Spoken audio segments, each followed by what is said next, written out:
Alors, à chaque fois, je pose les mêmes questions aux chanteurs. Bonjour Jeanne Mas, d'abord. Bonjour. Je me dis, est-ce que vous n'en avez pas marre d'entendre ça, de chanter ça depuis... alors, c'est de 84, donc c'est un titre qui a 40 ans. Non, c'est un 86. 86, bon, ça a près de 40 ans. J'imagine le nombre de fois où vous l'avez chanté et vous voyez les gens danser dessus. Est-ce qu'il y a parfois un petit peu une saturation ? Non, parce qu'à chaque fois que je rechante en rouge et noir, c'est une toute première fois. Toute première fois.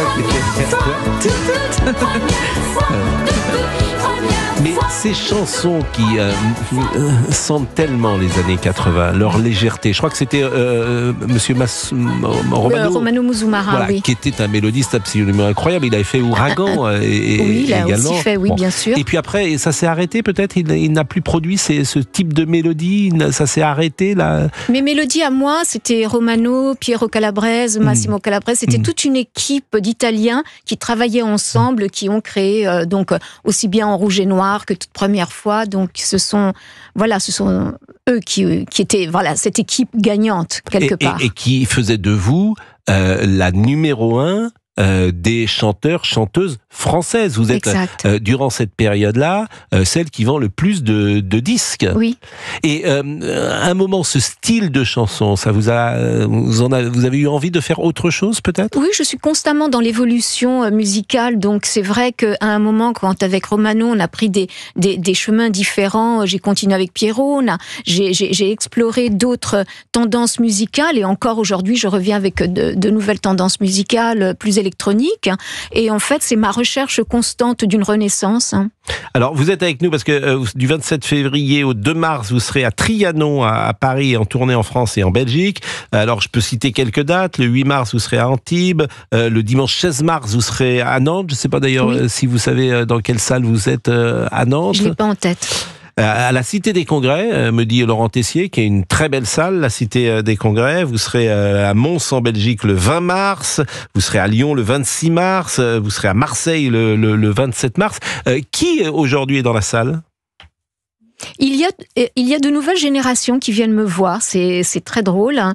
Et en fait, il y a toujours mes fans, le fan club de base, mais il y a aussi de nouvelles têtes, parce que moi en fait j'aime les salles plus humaines, parce que j'ai besoin de voir les gens, et en fait c'est ça, j'ai remarqué qu'il y avait plein de nouvelles jeunes têtes, et ça c'est bien quoi, c'est drôle.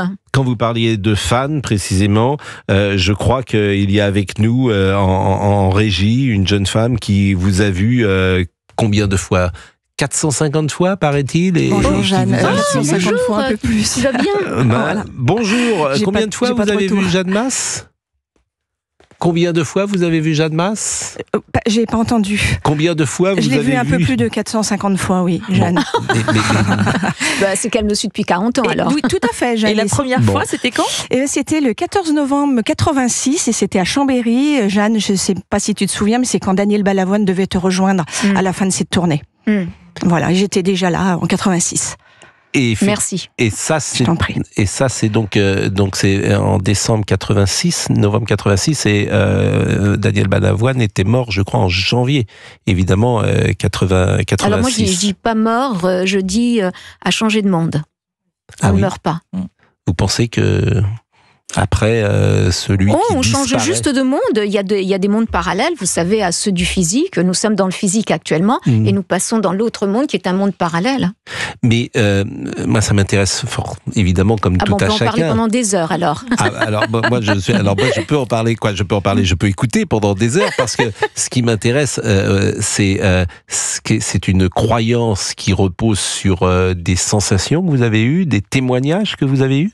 C'est la sensation de savoir, hein, en tout cas, oui, et également parce que je suis très spirituelle et que je sais qu'en fait, nous sommes avant tout une âme, entre guillemets, pour moi c'est un esprit, qui se réincarne dans un corps et qui poursuit sa propre mission spirituelle pour s'élever à chaque vie. Et chaque vie est une étape dans notre élévation spirituelle.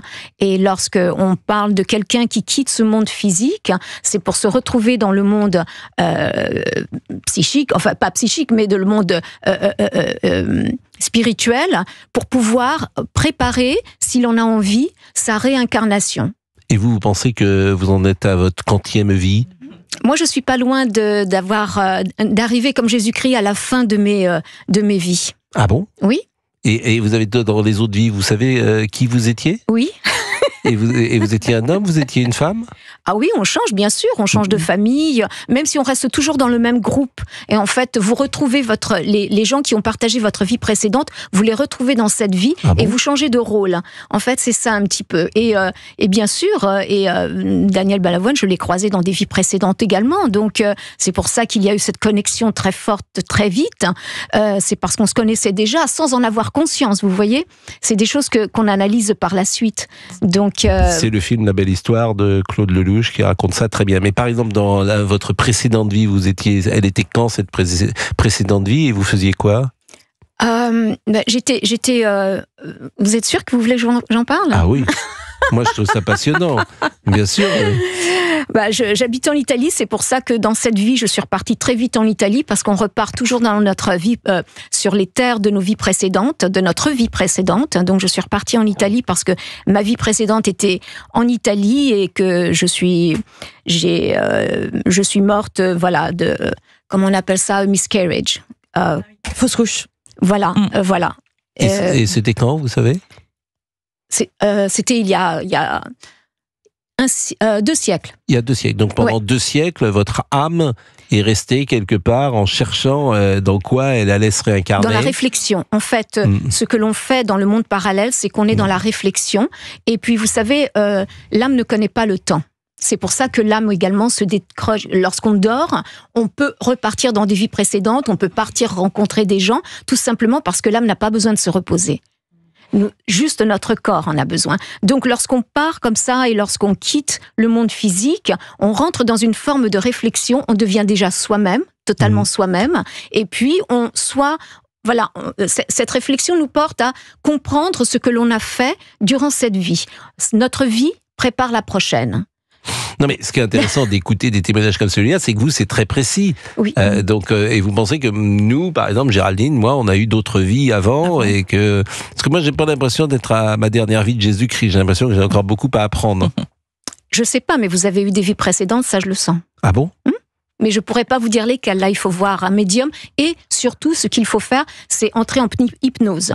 L'hypnose aide déjà à résoudre tous vos problèmes dans cette vie, parce que les problèmes que vous avez dans cette vie, vous les ramenez de votre vie précédente. Écoutez, j'entends ce que vous dites. Moi, je suis extrêmement... Mais c'est passionnant, vous savez, et en même temps, ça donne une raison à la vie. On ne peut pas penser qu'on a fait tout ça pour rentrer dans un sombre trou noir comme ça où tout s'arrête. Non, absolument pas. Nous sommes beaucoup plus que ça.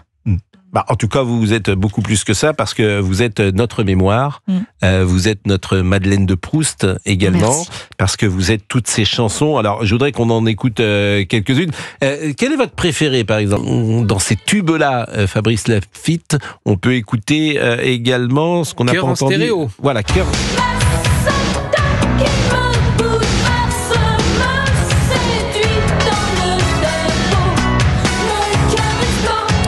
Et puis il y a Sauvez-moi. Sauvez-moi quand il me soulève, qui me tend la main.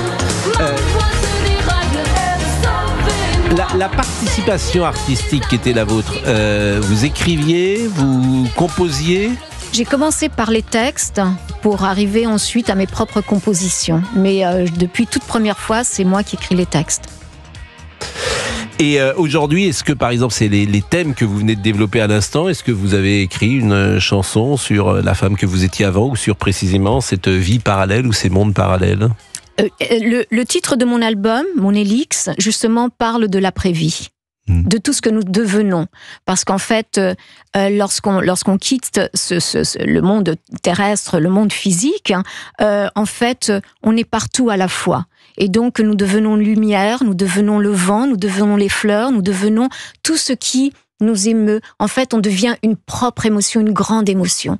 Et c'est formidable. Mais c'est vrai pour tout le monde, mais il y a quand même des âmes noires, ceux qui ont fait du mal sur la Terre. Ils ont le droit à ça? Alors, ceux qui ont fait du mal sur la Terre, en fait, ils ont le dilemme déjà de cette réflexion sur eux-mêmes, sur ce qu'ils ont accompli. Et malheureusement, tant qu'on n'a pas fini de combattre ce que l'on ne réussit pas, eh bien, on le recommence. Et donc, c'est pour ça qu'il y a des gens qui tournent en rond, des gens qui, qui sont malheureux parce qu'ils n'arrivent pas à sortir de ce cercle. Et en fait, il faut sortir de ces cercles. Il faut... Enfin, ça peut paraître bateau, mais vous savez, le plus important, ce n'est pas le mal qu'on fait à soi-même, mais le mal qu'on fait aux autres. Et à partir du moment où vous faites du mal aux autres, c'est là où vous avez ce problème du cercle qui va revenir constamment. Donc, il faut, pour se débarrasser de ces cercles négatifs qui vous empoisonnent la vie, et aussi bien physiquement que moralement, il faut sortir de ces cercles et ajouter à votre vie de la compassion, de l'amour, de l'indulgence. Jeanne Mas est avec nous et c'est passionnant de l'écouter. Alors j'imagine en même temps que ça ne doit pas être facile de vivre avec vous parce qu'il y a une exigence très... Non, parce que je suis dans l'ouverture d'esprit et que finalement, j'attends pas que quelqu'un soit comme moi. Je suis telle que je suis parce que l'important, ce n'est pas ce que les autres font, mais ce que moi je fais. Mais il y a une exigence sur, j'allais dire quelque chose de l'ordre de la sainteté que je peux entendre, ou en tout cas de la bienveillance extrême. Oui, tout à fait. C'est sûr que je suis plus sensibilisée par les gens qui ont de la compassion, des gens qui ne sont pas constamment dans la négativité. J'ai besoin de positivité, c'est normal. Mais déjà, si moi j'apporte de la positivité, je pense que là, déjà, je fais... une partie de ma mission. Andalouse, c'est le dernier single et Jeanne Mas est avec nous et vraiment on la remercie grandement puisqu'elle sera en tournée. On peut écouter quelques notes de Andalouse. C'est le nouveau single, hein ? Oui, tout à fait.